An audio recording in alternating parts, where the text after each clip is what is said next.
Hello भाई, जो BSc second year math का जो थर्ड पेपर है उसमें जो फिज़िक्स पूछी जाती है तो मैं आज आज से मैं आपको टॉपिक बताऊंगा, जैसे कि न्यूटन्स लॉ ऑफ मोशन।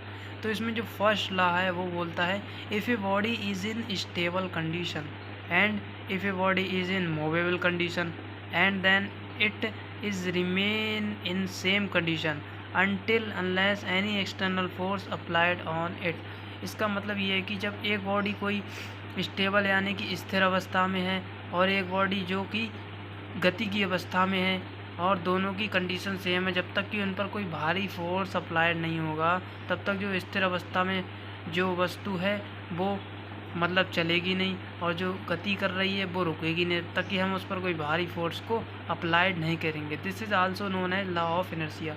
इसे हम लॉ ऑफ इनर्शिया कहते हैं क्योंकि जड़त्व का नियम भी इसे हम कहते हैं।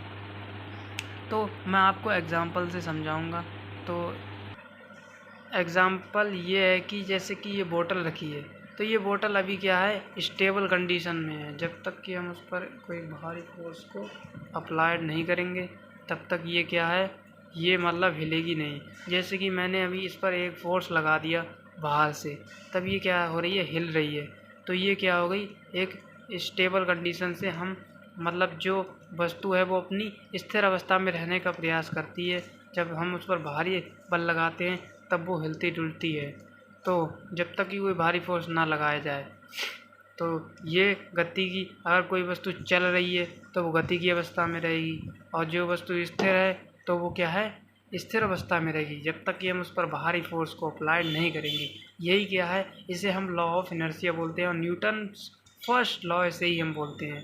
तो भाई गाइस यार, लाइक एंड सब्सक्राइब ज़रूर करें हमारे चैनल को। और इसी के साथ मैं आपको सेकंड लॉ, थर्ड लॉ और जो भी थर्ड पेपर का टॉपिक है जितना भी, वो आपको मैं बताऊंगा। तो शेयर ज़रूर करें हमारी वीडियो को एंड लाइक ज़रूर करें। थैंक यू भाई।